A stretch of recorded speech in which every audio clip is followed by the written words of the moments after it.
Good morning. Let me get my laptop going and then we will get started this morning. Hope y'all are doing good. Hope you had a restful weekend. My neighbor's out walking her dog. Hang on a second. Let me get synced up over here so I can see your comments. Make sure I have myself turned off. I don't need to hear me twice. How are y'all doing this morning? It's finally beginning to cool off a little bit in Texas. Nothing like you people from the north. I'm not sure how y'all manage to deal with bitter sub-zero degree weather. I guess because I'm a Texan born and raised, I've never experienced that. So we have the opposite. We have triple digit weather here in Texas for a good part of the summer. But fortunately right now I think our hot summer is over and we are having, I think it's in the low 60s today. We'll get back up into the 80s this week and then it'll start cooling off again. Okay, let's get started since our subject is procrastinating today. We don't want to put it off any longer, right?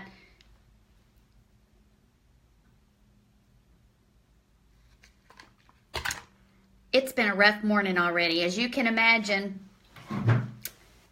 my inbox is full and has been full, and I've just been dealing with, lots of issues.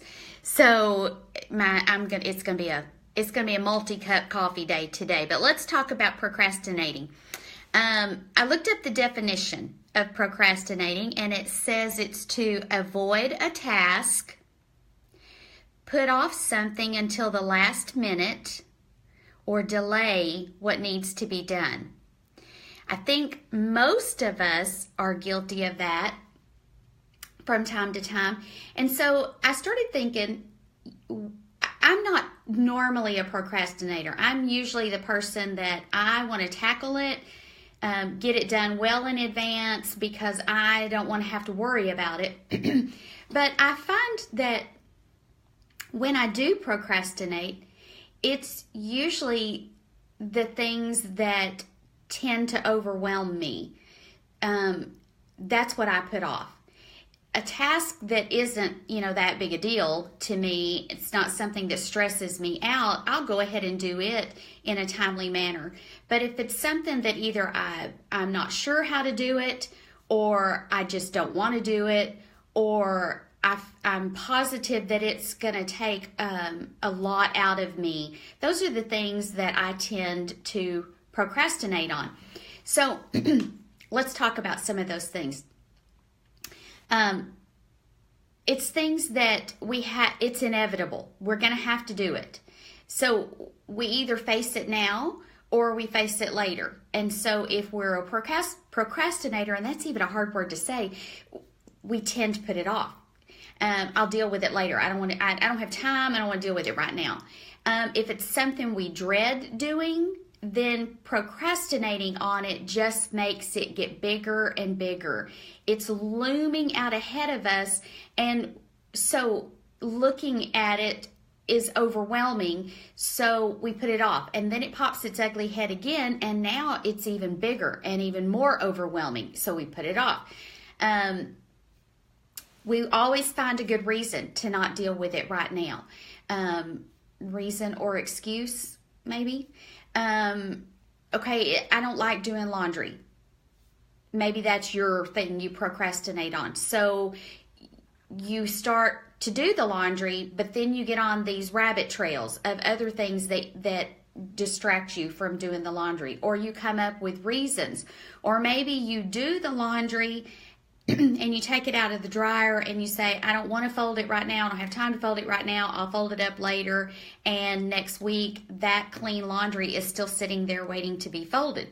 So we just put it off, but inevitably it's going to come back and we have to face it.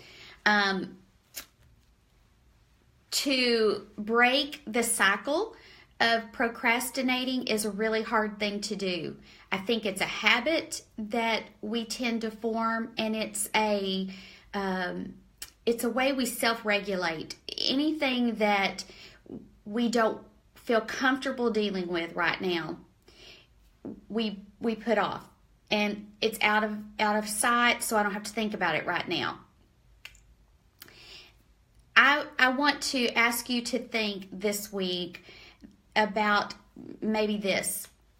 You're procrastinating on the things that will make you successful in your weight loss journey are the biggest source of you getting caught up in a vicious, self-defeating cycle. I know that sounds hard, but I've been there, and I think most of you probably have too. We have a bad week. We eat more than we should. We know the scale is probably going to be up, so we put off facing the scale. We don't go to our meeting that week. We don't weigh at home.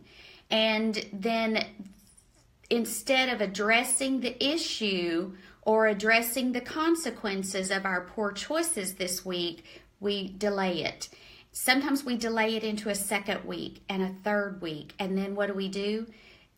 I can't go back. I'm embarrassed. I don't want those people to see me come in with my tail tucked between my legs. I don't want to go and acknowledge that I've now gained 3 or 4 pounds, so I'm going to put it off. And the cycle begins again. And then eventually we'll come back and we'll get up the courage to join Weight Watchers, and we're all gung-ho. I'm really going to do it this time. I'm really going to buckle down. I'm going to do everything I'm supposed to do, until that little procrastinating demon shows his ugly head again, and the cycle continues. It causes us so much grief. It causes us so much angst. It makes us feel so bad about ourselves. It destroys our believing in ourselves, our self-confidence. And so my encouragement to you this week is let's figure out some ways to either control that desire to procrastinate, or maybe to break the cycle altogether. This time of year especially, it's easy to get into the mentality of, I'm not gonna do Weight Watchers, I'm not gonna track, I'm not gonna worry about anything until after the holidays. After is the word I want you to focus on this week. If you put off doing what's good for your body until after the holidays, 1, there will always be another holiday. And 2, you will probably have more weight to lose or maintain then than you do now. So after needs to come out of our vocabulary, especially this time of year. I heard somebody say the other day, and I've adopted this, I love it. Why wait until you have more weight? Take control now, even if it's baby steps. Even if you don't even try to lose weight between now and say January 1, what if you just worked on maintaining where you are? If you didn't lose an ounce, but you were able to maintain within a pound or 2 of where you are, then in January, when you start over, you're a step ahead because you didn't gain an extra 10 pounds between now and January 1.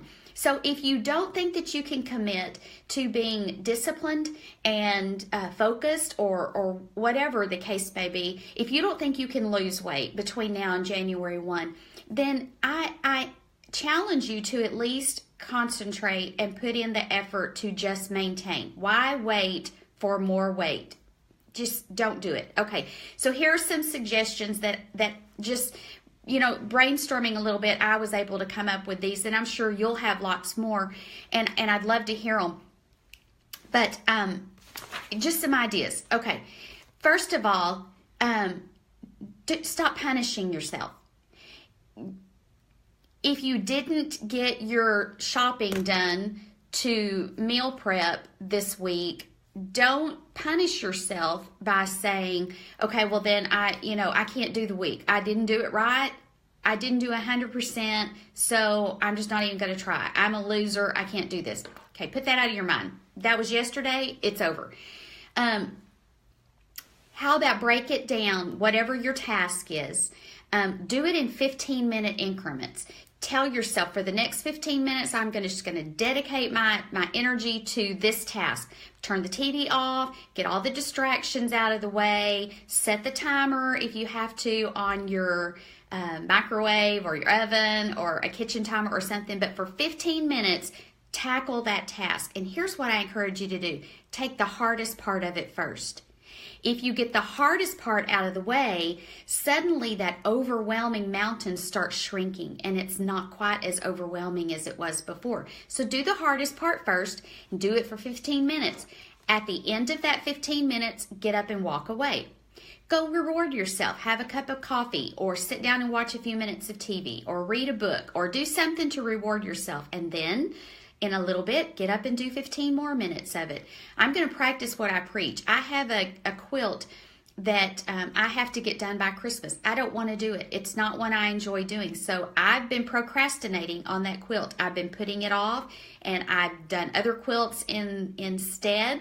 But today, I'm going to tackle the hardest part of that quilt. I'm going to get that part knocked out, and then tomorrow I'll work on it a little bit more until it's all done. Break down your task. If shopping for groceries or let's take meal prepping. Maybe that's an overwhelming job for you, and so you avoid it. You procrastinate when it comes to that. Okay, then today, get a piece of paper. Write down Monday through Sunday. At least get that part done.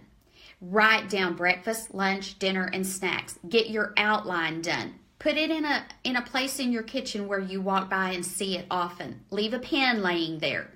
Okay, you've done that part. Now, every time you walk in the kitchen or every time you think of something that you would like, say, for a snack this week, write it down on one of those days. And every time you think of an idea for a meal, write it down on one of those days. Eventually, you'll fill up your meal plan.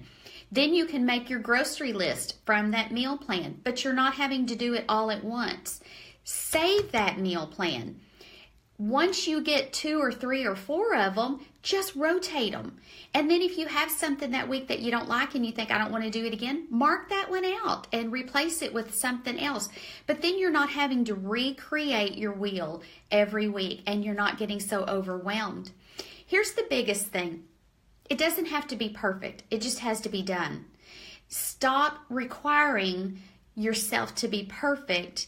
Get rid of that all or nothing mentality. Just do your best. And if you make a mistake, big deal. It was just a mistake. You're human. Keep going. Remove the distractions out of your way. Set yourself up for success. And here's the biggest thing I can encourage you to do. Give value to your time and to your plans. If you planned to prep your meals this week, give value to that plan. That's an important thing for you. Make time for it. Don't let other things prevent you from doing that. You're setting yourself up for failure or you're setting yourself up for success. The choice is yours. I encourage you this week to set yourself up for success.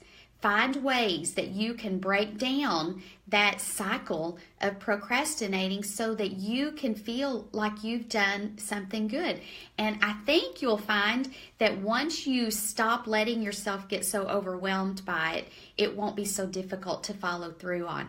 I'm going to look at some of your comments and see what kind of tips or thoughts do you all have on procrastinating and how it might affect your day. Thank you. Is Joanne? She says the colors look great on me. Thank you. I'm in my fall mode, so I put away all of my summer stuff and JJ says she's starting the 1-year-old early. She's smiling at me. Aww. I love babies. My grandkids are all getting old and old. My youngest is 7, but she lives in Scotland, so I don't get to see her very often. And the others are almost teenagers, and it's just crazy. So I miss having the little ones around sometimes. They bring a fresh perspective to things. And,